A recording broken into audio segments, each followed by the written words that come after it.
Bonjour et bienvenue dans le 4e épisode de Kitchen Politics. Ça fait longtemps, mais je n'ai pas attendu pour rien. J'ai un invité très spécial pour vous aujourd'hui. Il a été député, il a été ministre et il a été président de la République. Si, c'est bien M. Kassam Outim qui est mon invité aujourd'hui. Vous l'avez connu dans toutes ses étapes, mais vous ne saviez peut-être pas qu'il était aussi un cordon bleu. Lui non plus d'ailleurs. On va le découvrir ensemble aujourd'hui. Kassam, bonjour et soyez le bienvenu dans ce programme et merci d'avoir accepté notre invitation de nous faire découvrir vos talents culinaires. C'est à moi de vous remercier, c'est un réel plaisir, Touria, de participer à cette émission. Mes talents culinaires, je ne sais pas, mais j'essaierai d'être votre marmiton aujourd'hui. Vous serez la cuisinière et moi je serai le marmiton. Quel honneur. Donc allez-vous présenter-nous donc vos ingrédients parce que vous d'après ce que j'ai compris, on va faire un feuilleté farci à la viande. Voilà. Oui. Donc pour ça, on a besoin de ces ingrédients-là. Voilà. Oui. Alors ça c'est de l'agneau haché, oui. du thym, oui. Bien sûr du sel, du cumin, du safran. Oui. Ici, il y a gingembre, ail, gingembre et pâte de piment. Oui. Et les autres ingrédients, vous voyez, là, des pommes d'amour, ou tomates, si vous voulez, de carottes, poivrons, oignons et fruits à pain. Fruits à pain. Oui. Voilà. C'est du fruit à pain râpé. Ben voilà, félicitations, c'est un très bon commencement. Hein. Si on peut présenter les ingrédients, on peut très bien cuisiner. Avant de commencer, moi quand je fais le thym pour vous, mais entre-temps, vous allez me dire ce que vous pensez de la situation politique actuelle. Écoutez, je suis un peu triste. Pour vous dire franchement, oui. Parce que je constate le désarroi qu'il y a dans la population et aussi en particulier dans les rangs de l'opposition. Oui.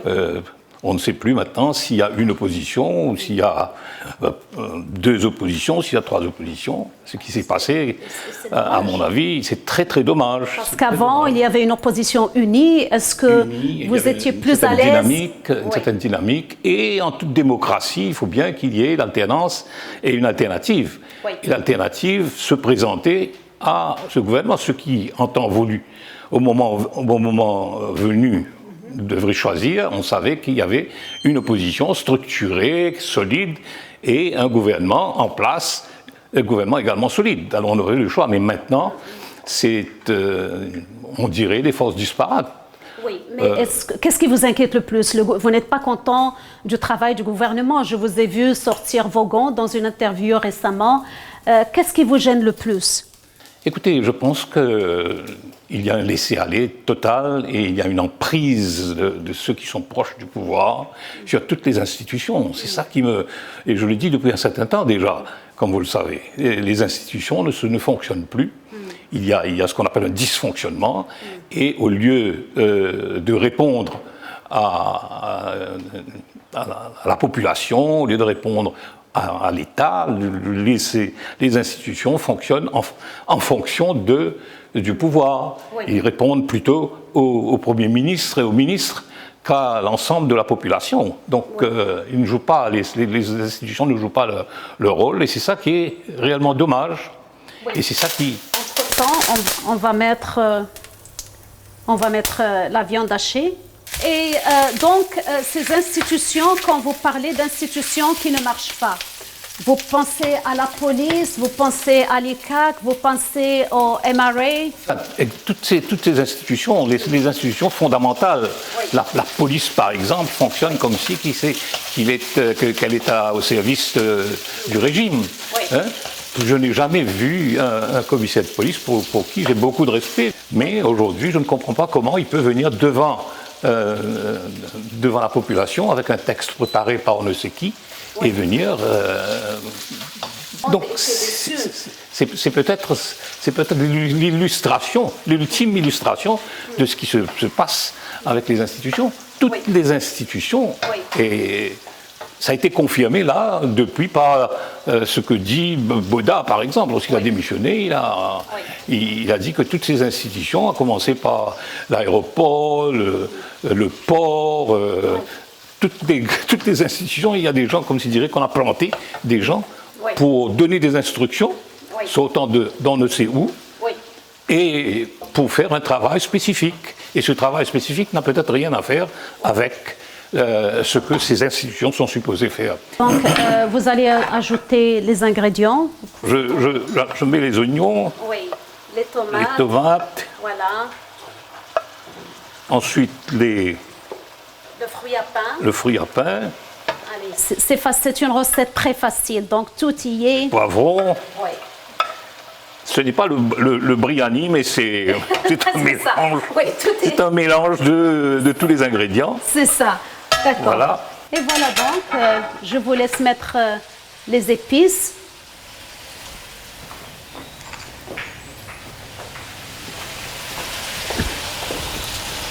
Et voilà, donc votre cumin avec le safran. Le cumin chez nous, on l'appelle tilani. Donc tilani, oui. Une petite cuillère, et voilà. Allez-y, vous tournez, je mets le sel.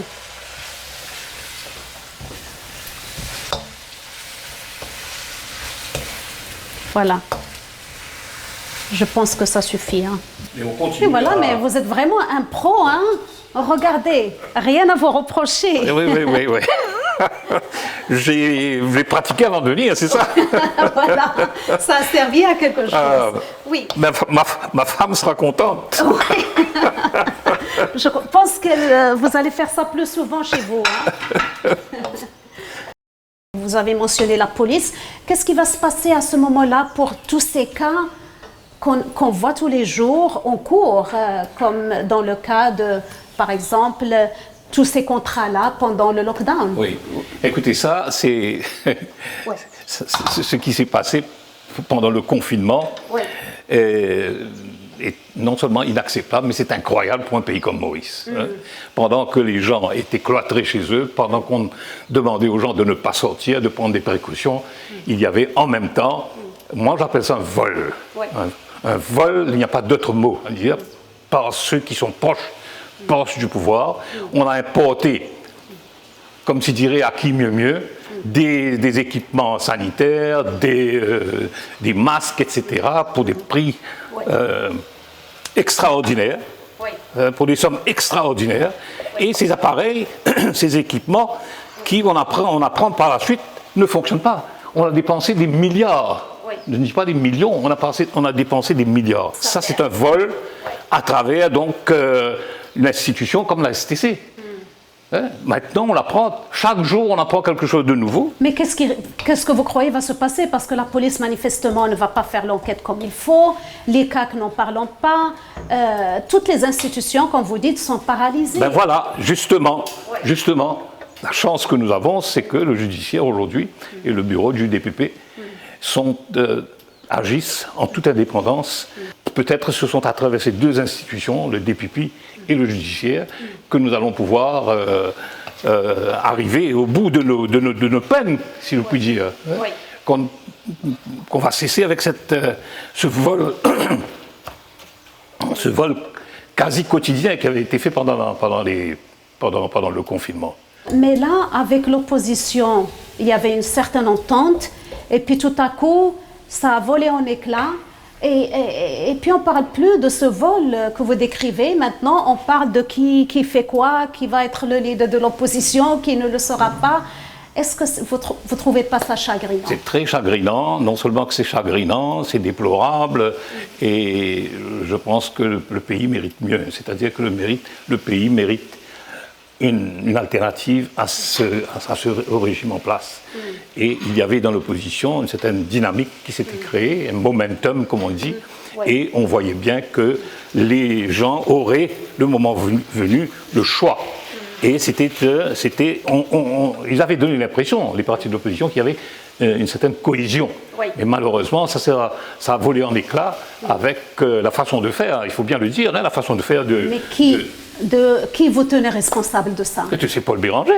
C'est le leader du MMM par la manière dont il a présenté les choses. Non pas que les gens, non pas que les partis n'ont pas le droit de choisir éventuellement celui qui devait conduire cette opposition aux élections, c'est-à-dire le prochain Premier ministre. Oui. Certes, c'était une question qu'il fallait en temps et lieu. Oui. Ça sent vraiment bon, hein, by the way. C'est pas parce que je ne dis rien que je n'apprécie pas. Oui. Hein.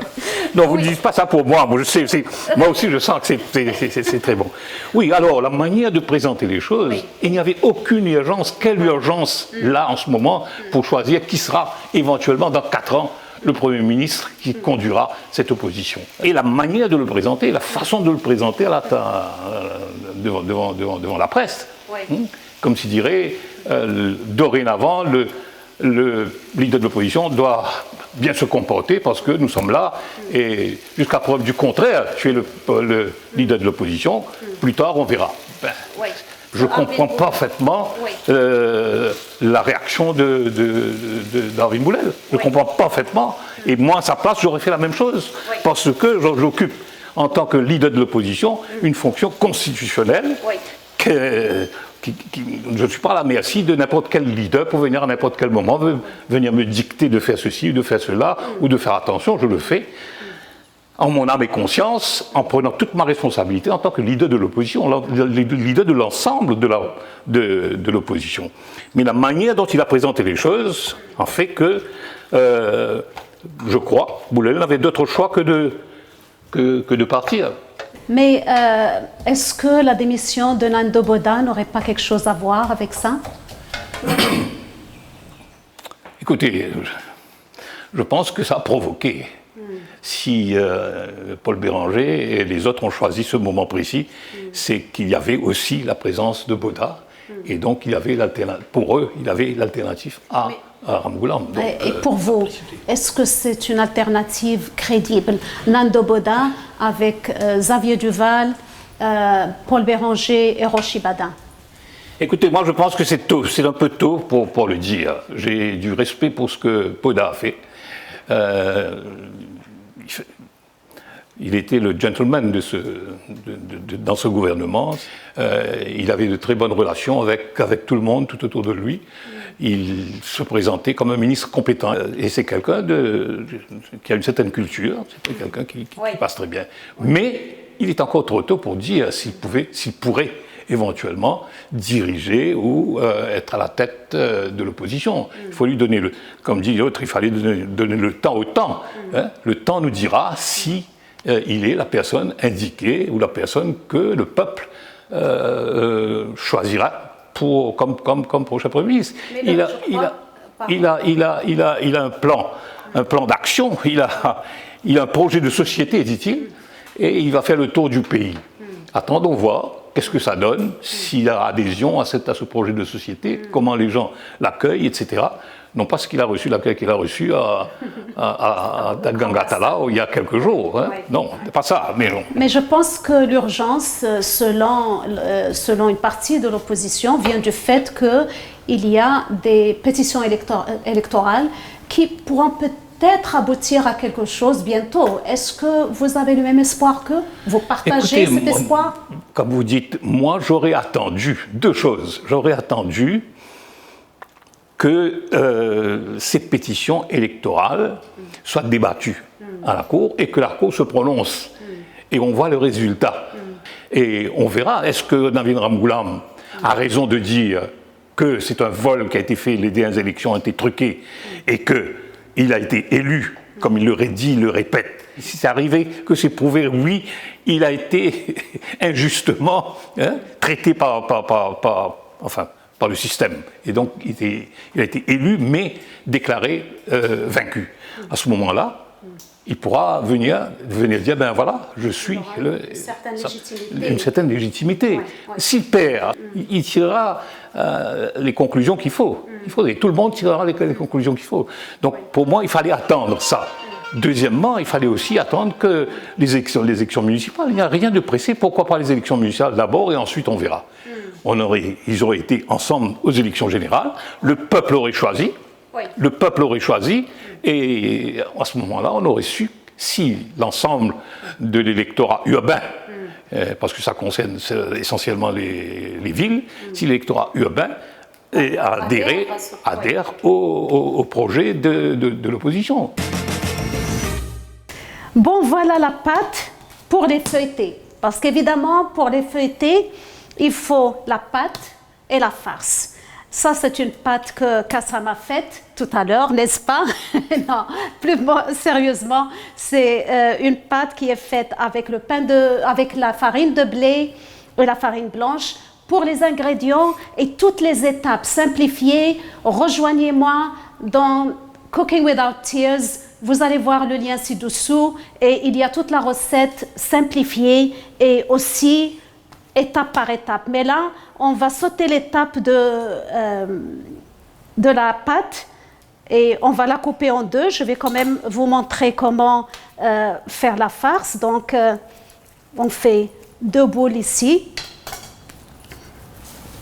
Voilà.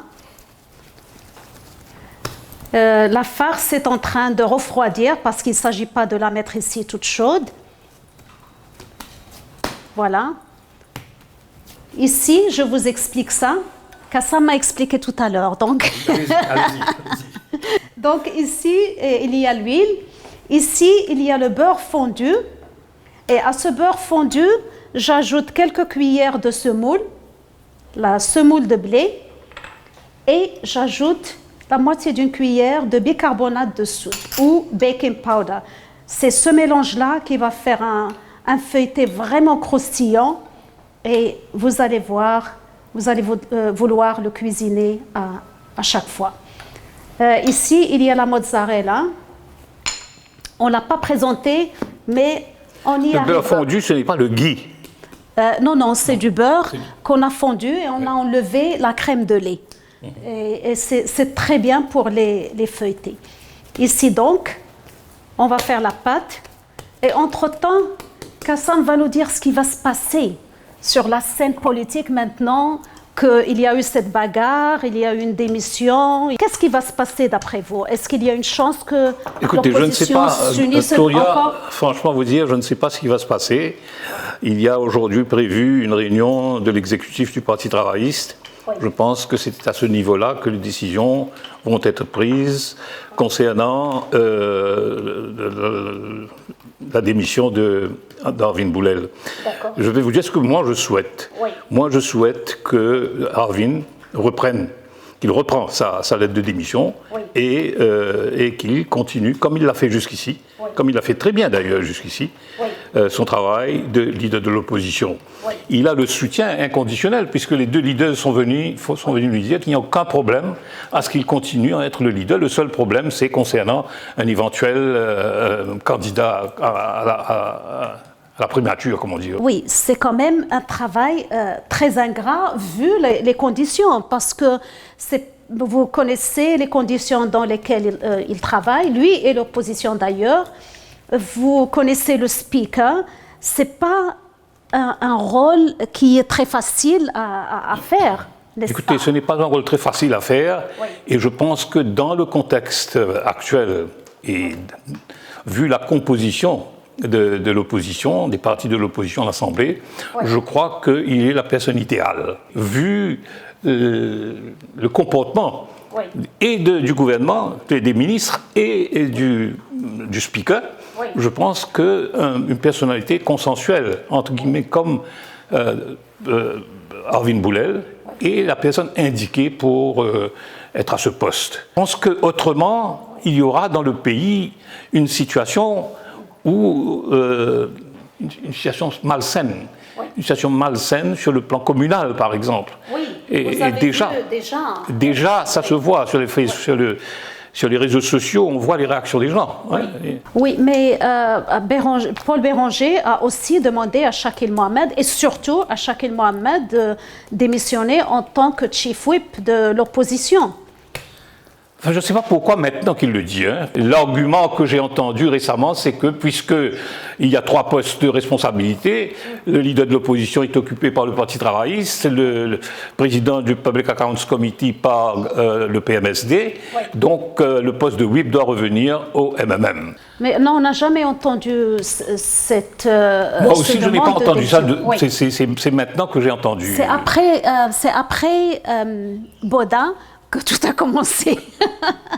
Et moi, je disais, j'ai avancé une théorie, c'est que les Jagannath lui auraient demandé de vraiment démissionner, parce que en très peu de temps, ce désordre qu'il a fichu dans l'opposition est extraordinaire. Personne n'aurait réussi cet exploit, n'est-ce pas? C'est très vrai, c'est très vrai ce que vous dites. Oui, oui, et au fait, s'ils ne lui ont pas demandé de le faire, ils auraient dû y penser. C'est une recette magique. Mais ils ont eux-mêmes, ils sont tombés dans un piège qu'ils ont eux-mêmes creusé, si je puis dire. Je ne comprends pas pourquoi, maintenant, après plus d'une année, qu'on vient dire que le poste doit revenir, même si je comprends le rationale behind it. Mais ça aurait dû être fait depuis le début. Depuis le début, pas maintenant. C'est ça. Pas maintenant. Maintenant, ça paraît comme si que vous voulez enlever de quelqu'un qui n'a pas démérité en tant que chief whip. De whip de l'opposition, jusqu'à preuve du contraire. Moi, je n'ai rien entendu contre. D'ailleurs, il a eu mal à partir, comme on dit, avec le speaker, en voulant trop faire son travail, trop bien faire son travail.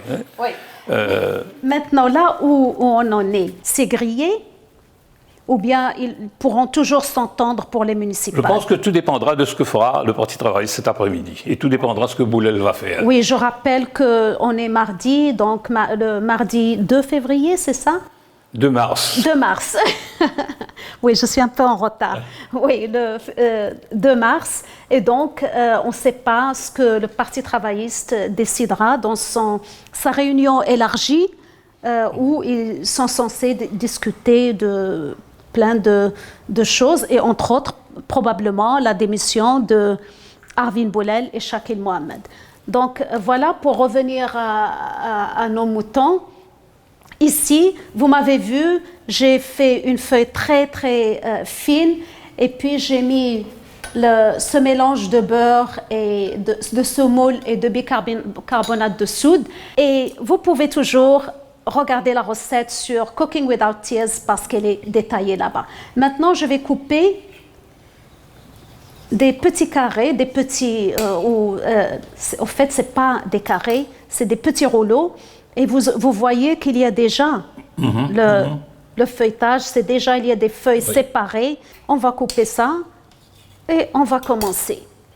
Si les municipales, si l'opposition était encore soudée pour les municipales, ils auraient tout raflé?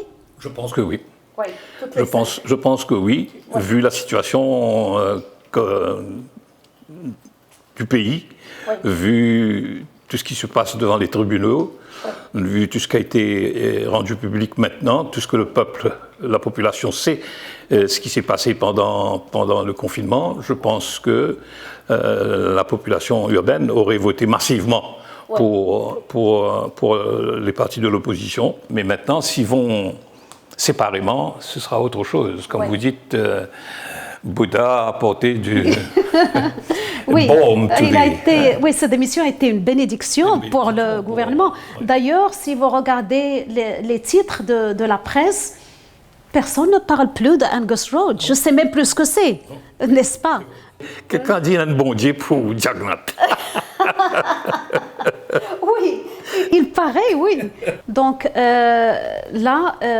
pour être d'accord avec ce qui se passe, c'est un peu difficile, hein, mais les jeunes du parti sont en train de dire ça, ils sont solidaires de leur leader. Est-ce que cette jeunesse-là vous déçoit? Vous me dites les jeunes du MSM? Parlementaires, oui, du MSM qui ne voient rien, ils ne voient pas tout ce qui se passe, tous les scandales, ils sont contents, en train de prendre des selfies sur des bateaux, et le reste ne paraît pas les intéresser. Enfin, je pense que c'est une autre culture politique après le départ de Sir Nehru Jagannath. Je pense que le NSM n'est plus ce que ce parti était sous la direction. Non pas que tout était en rose pendant la période de Sir Nehru Jagannath, mais il y avait certaines choses qui ne se faisaient pas. Il y avait une certaine rigueur et un certain respect de l'État que je ne trouve pas. Et aujourd'hui, les jeunes croient que c'est absolument nécessaire pour eux de venir encenser le leader. Il n'y a aucun discours qui se fait à l'Assemblée ou ailleurs où on ne commence pas par encenser le leader comme si il est le leader supremo. C'est le hero worshipping. Et ça, on ne s'attend pas à ça des jeunes. Mais est-ce que ça aussi c'est nouveau? C'est une nouvelle culture, ça fait partie de la nouvelle culture politique. Malheureusement, c'est comme ça, c'est ce qu'on constate. Moi, à la place de Jagannath, je me méfierais de ça. Donc ça démontre une certaine mentalité, une certaine manière de réfléchir de ce que vous appelez les jeunes de ce parti. Les jeunes et les femmes, on avait de l'espoir de faire la politique autrement avec les jeunes et les femmes, mais on a vu les jeunes et les femmes et c'est vraiment décevant. C'est plus que non seulement que c'est décevant, tout ce qu'on dit maintenant contre ce qu'ils appellent le dinosaure, ça ne tient plus la route. Parce que si nous avons, pour remplacer les dinosaures, nous avons ces personnes-là, à ce moment-là, il vaut mieux qu'on reste avec les dinosaures qu'on connaît. On est toujours avec Monsieur Kassamotim. Je fais la cuisine. Il parle politique, mais il a fait sa part. Il a déjà préparé la farce. Moi, je me suis chargée de la pâte. Donc, on va commencer à farcir ces petits feuilletés. Une cuillère ou deux de farce. Il faut en fait mettre suffisamment de viande, de légumes. D'ailleurs, le mélange est très très bon et c'est très sain. Parce qu'il y a mélange qu'on a préparé ici tout à l'heure, c'est ça. Exactement, oui. Et donc, on va mettre un peu de mozzarella, comme ça. Voilà. Et on met encore une feuille. Je cherche une feuille qui est de la même taille. Voilà. Et on les colle ensemble. Ce qui est difficile avec tout ce qui est farci, c'est que la farce sort. Mais là, elle n'a pas le droit de sortir. On a bien fait de la coller dans les coins et hop, on va directement à la poêle.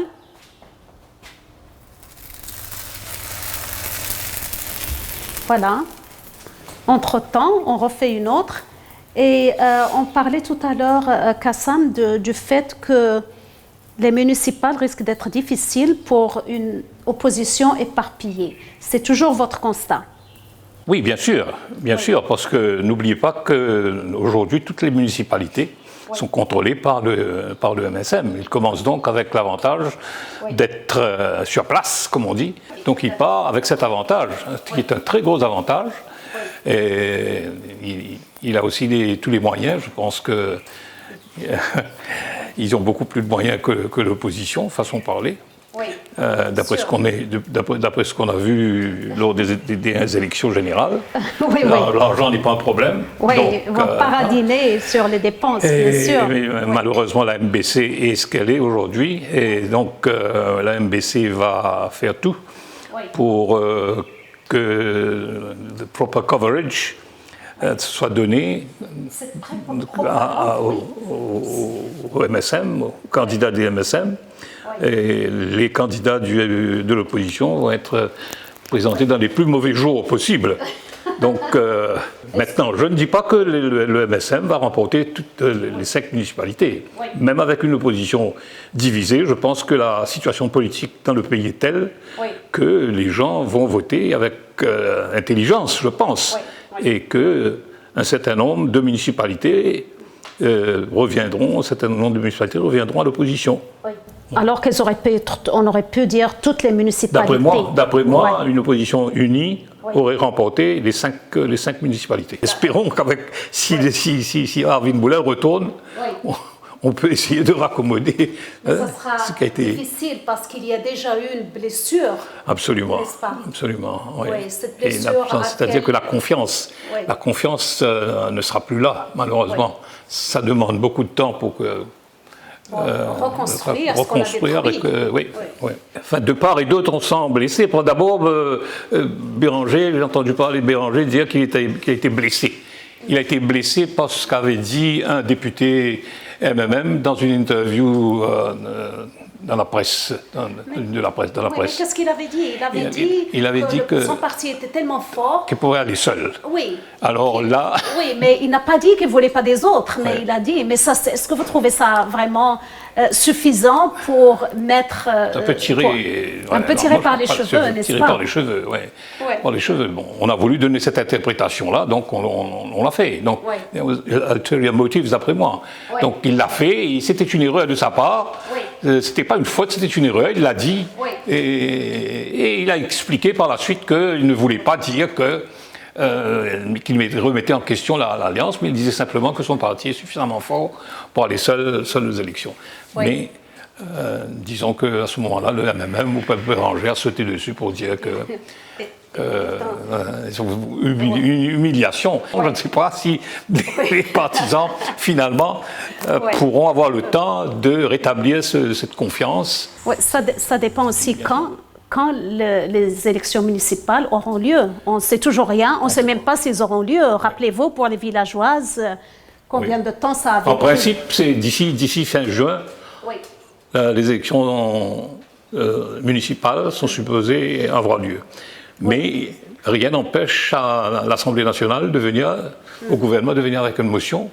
Vu la situation financière et économique du pays, Covid, nous ne pouvons pas tenir les élections municipales maintenant, nous demandons un renvoi d'une année. Donc à ce moment-là, on renvoie les élections. Mais moi, à leur place, j'organiserai les élections tout de suite. Je n'aurai jamais une chance pareille. Oui, tout de suite. C'est une aubaine. Oui, c'est une aubaine. Non, moi, comme vous dites, moi, à la place de Parveen Jagnat, j'aurais organisé les élections municipales. Comme on dit, arrive ce qui arrive. Oui. Parce qu'il ne peut pas avoir une meilleure opportunité que maintenant. Oui, ce désarroi de l'opposition. Exactement. Si donner le temps à l'opposition de faire le raccommodage, de se rassembler, ce sera à son détriment. Je pense que là est le moment. Oui. Mais, comme vous dites, on n'entend plus parler de... même pas Wakasio. Même pas Wakasio. Et pourtant, il y a là une commission d'enquête, comme on l'appelle.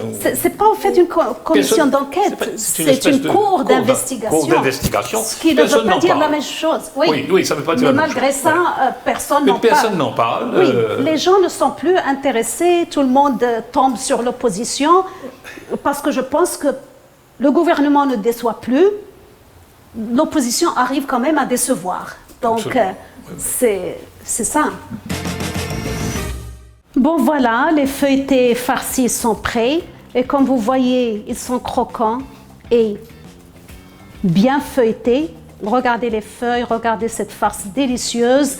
Vous pouvez aussi regarder la recette plus détaillée sur Cooking Without Tears with Toria Prayag. Kassam, merci infiniment pour ce moment de partage, ce moment de partage d'idées et de recettes.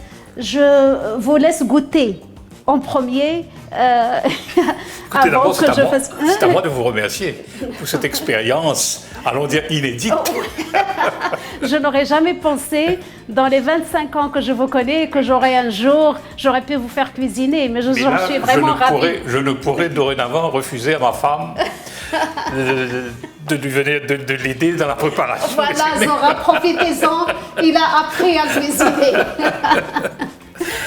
On va aller déguster ça ensemble avec une bonne tasse de thé à la menthe. Mais goûtez quand même déjà avant de... prenez ce que vous voulez.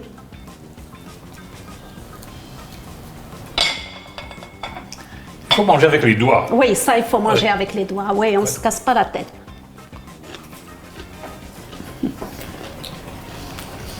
C'est bon. Très bon. Bon, on va faire une tasse de thé à la menthe et on va s'asseoir et déguster ensemble. Une bouchée ne suffit pas. Justement. Merci à vous de nous avoir suivis. Merci de votre patience et donc à la prochaine.